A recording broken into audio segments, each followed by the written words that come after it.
You are sitting at your desk, staring at your blank screen, but in your mind, you are somewhere else, fighting dragons, living a perfect life, or staring in your own movie.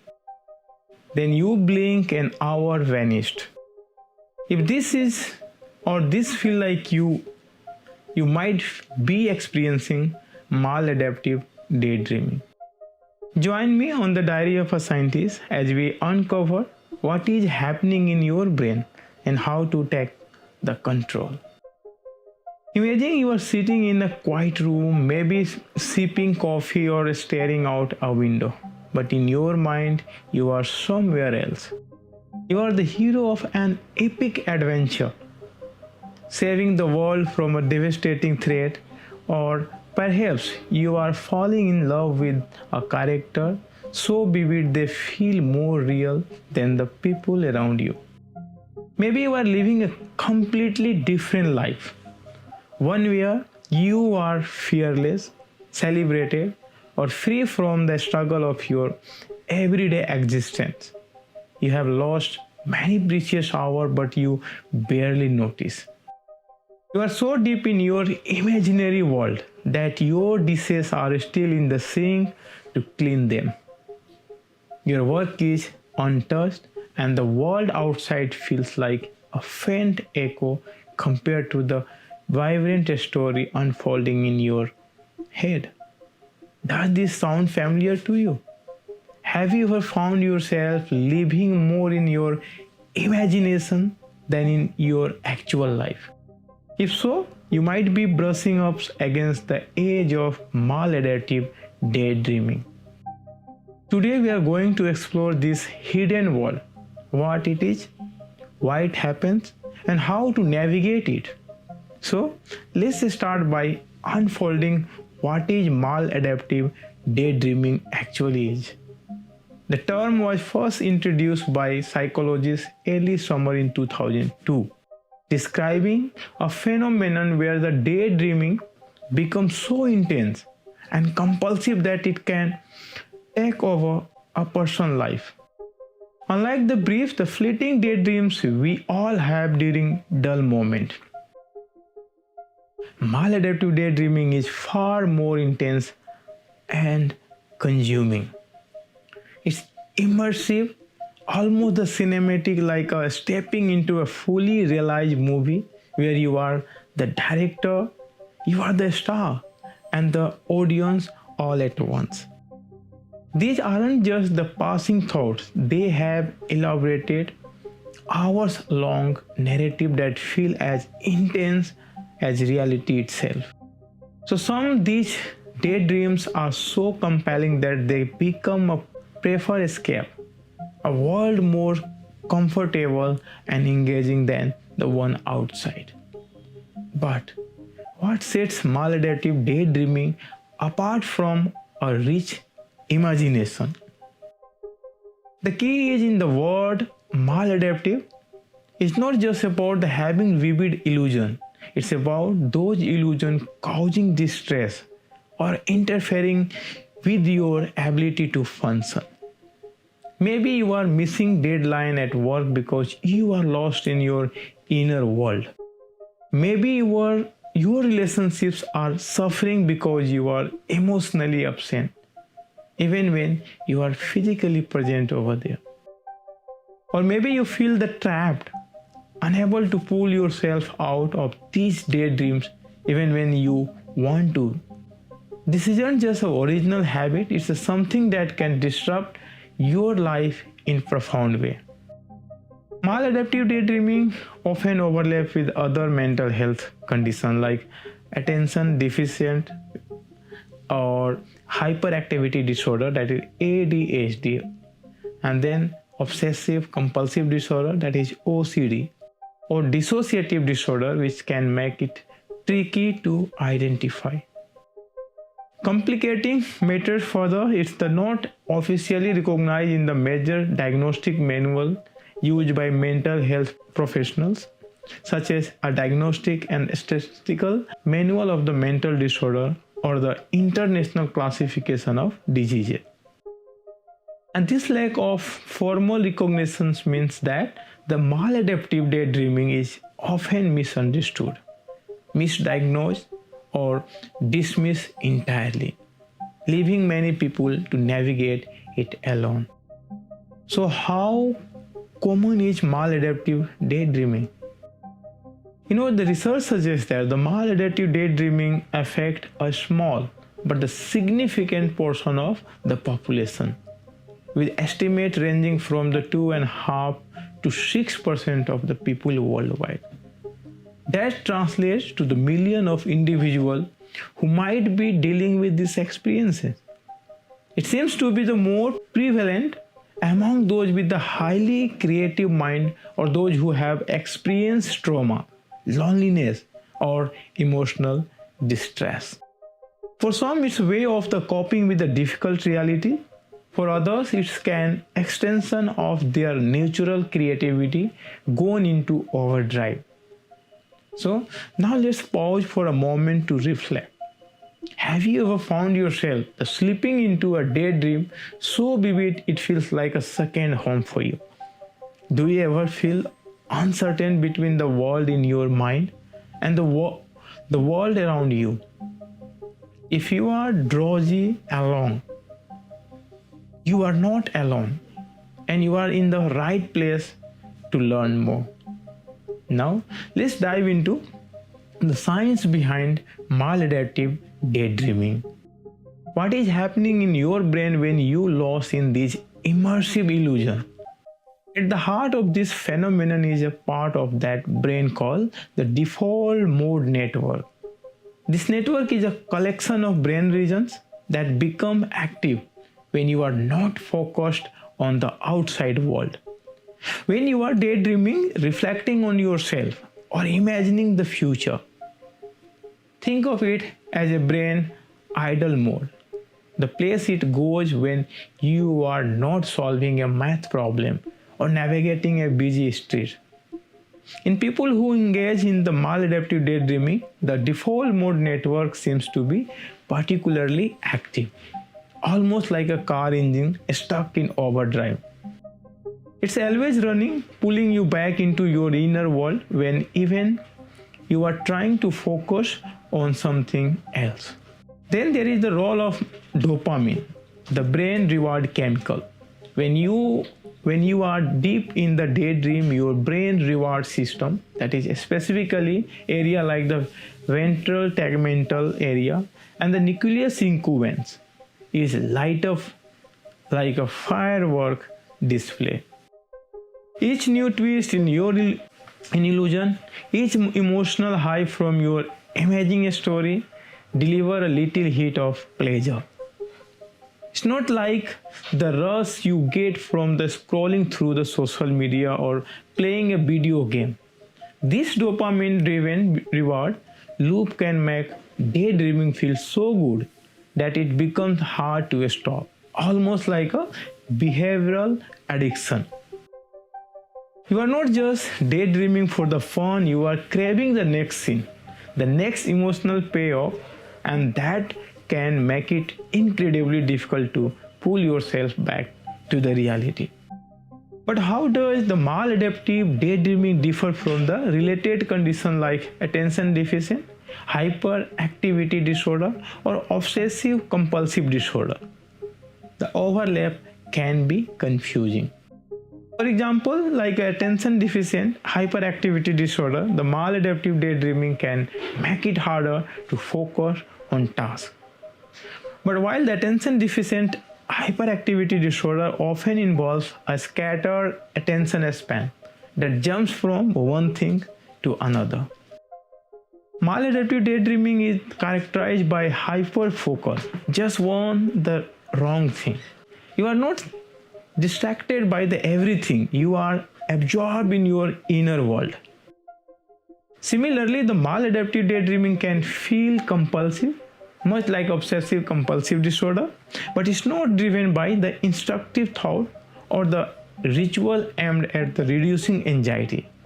Instead, it's about seeking comfort or excitement in a self-created narrative. And unlike the dissociation where the person might feel detached from their own body or reality, maladaptive daydreamings are often fully aware they are in illusion.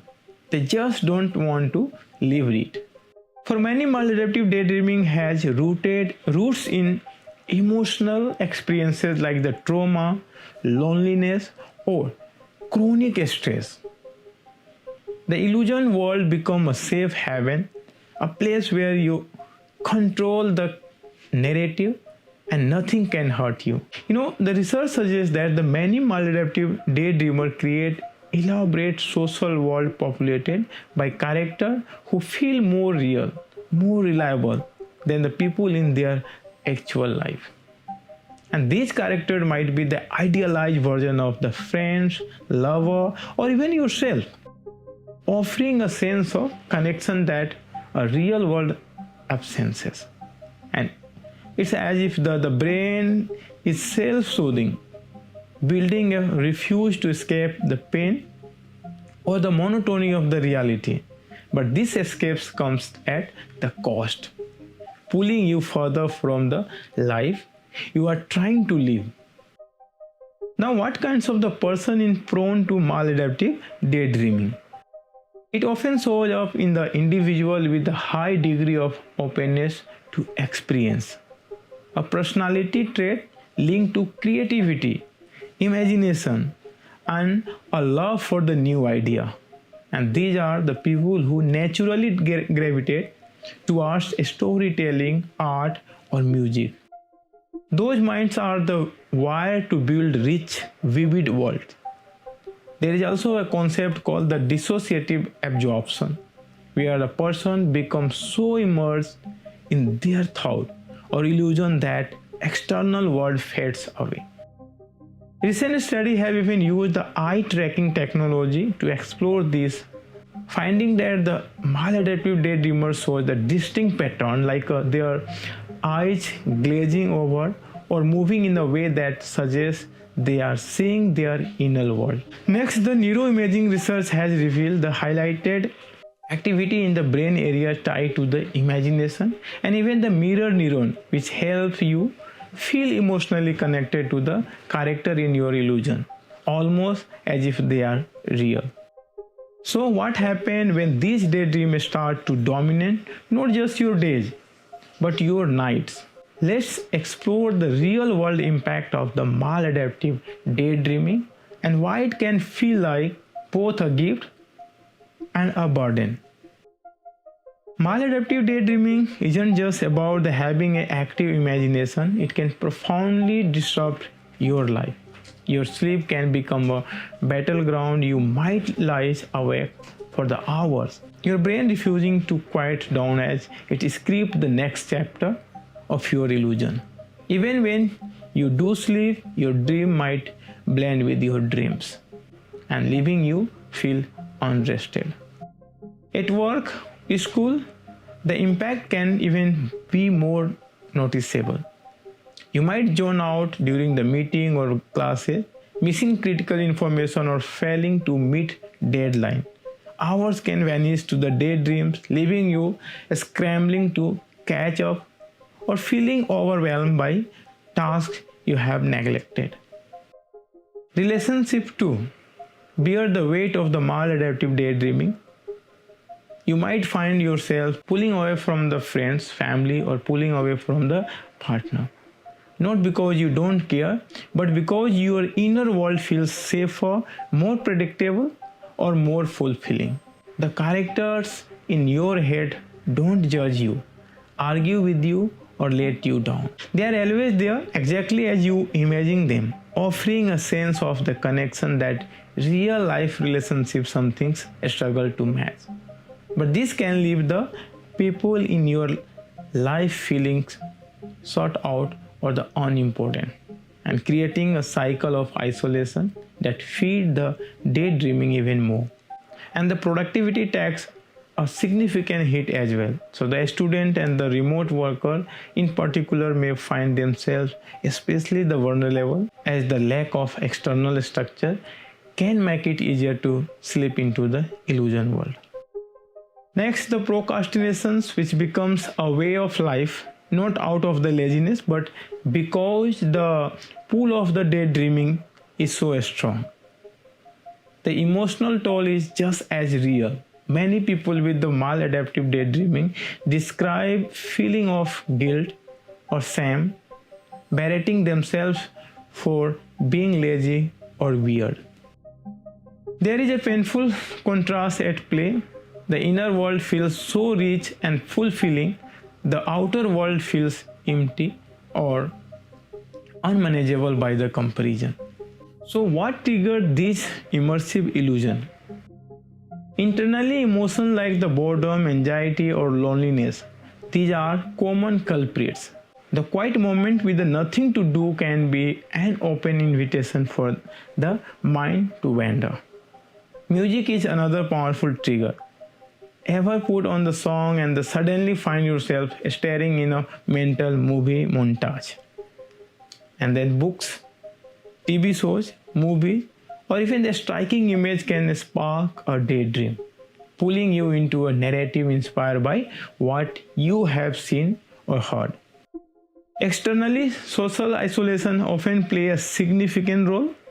If real life feels lonely, overwhelming, or the unfulfilling, the brain may compensate by the building a richer, more controllable world inside your head.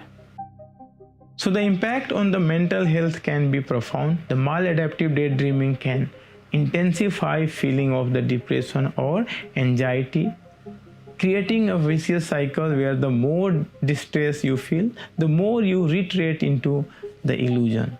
It's not uncommon for the people to feel trapped, uncertain between the comfort of their inner world and the demand of reality. But still there are hope. The question isn't just whether you can break free from the maladaptive daydreaming, but whether you should, and how to do it in a way that honor your creativity while reclaiming your life.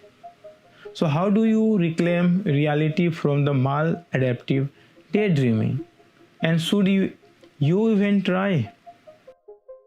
Some argue that we shouldn't pathologize imagination.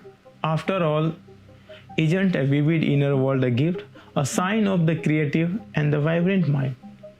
The answer lies in balance.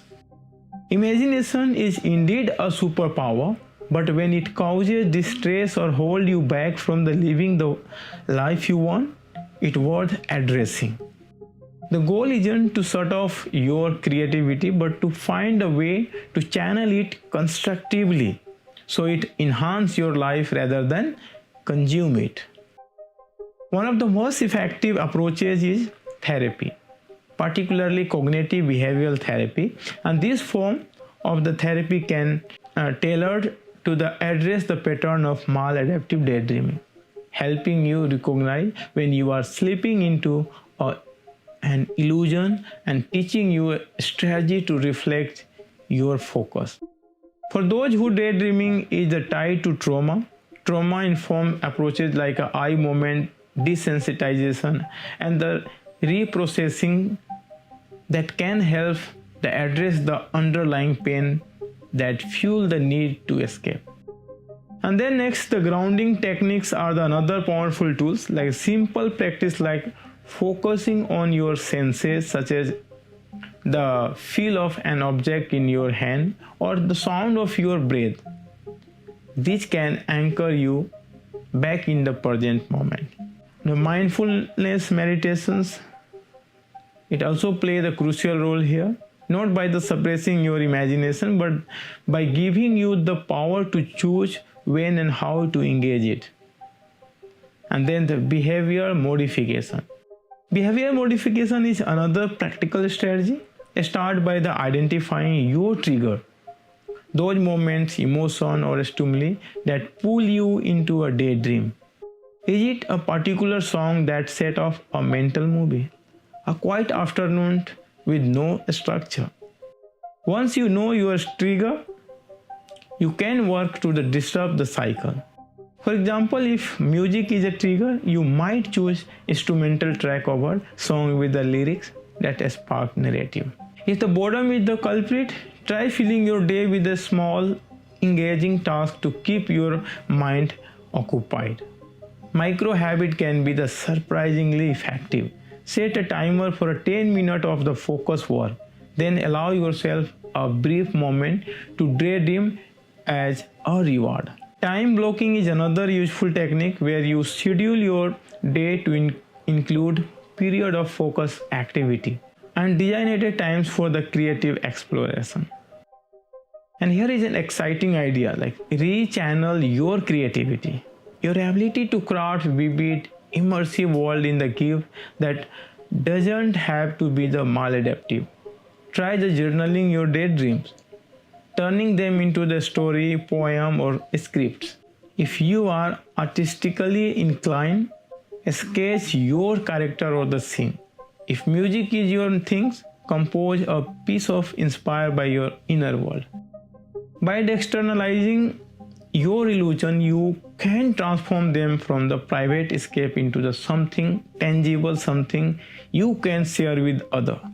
And this not only reduce the compulsive pull of the daydreaming, but also allow you to harness your imagination in a way that enriches your life and the lives of those around you. Support from others is also critical. If you feel comfortable, share your experience with a trust friend or family member. Explain what maladaptive daydreaming is and how it affects you. This can help them understand why you might seem distant or preoccupied, fostering empathy rather than frustration. And then you are not ill, you are not broken, your brain is simply wired to epic storytelling. Your brain is remarkably adaptive thanks to the process called neuroplasticity. This means that with the consistent effort, you can rewire the neuronal pathway that keep you locked in maladaptive daydreaming. The resource shows that the activity like regular exercise, quality sleep, and engaging in the novel experiences like learning a new skill that can boost the level of brain-derived neurotrophic factor (BDNF), a protein that supports the growth and strengthening of neuronal connection. By building new habit and routine, you can create a healthier loop that prioritizes the present moment over endless illusion. If you are grappling with the maladaptive daydreaming, know this. You are not alone and you are not defective. Your imagination is a powerful tool. And with the right strategy, you can learn to balance it with the demand of reality. So the journey to reclaim your time and attention isn't about erasing your inner world. It's about becoming the author of your entire story, both in your mind and in the world around you. It's about choosing when to dream, when to live. Moment by consciousness moment. You have the power to shape your narrative, to live your creativity into a life that feels as vibrant, fulfilling as the world you imagine. So thank you for joining me. I hope this episode has shed light on the topic and offer some practical tools for navigating it. If you found this discussion helpful or thought-provoking, I would love for you to subscribe to the Diary of a Scientist for more insight into the brain, behavior, and how to take charge of your life. See you in the next episode.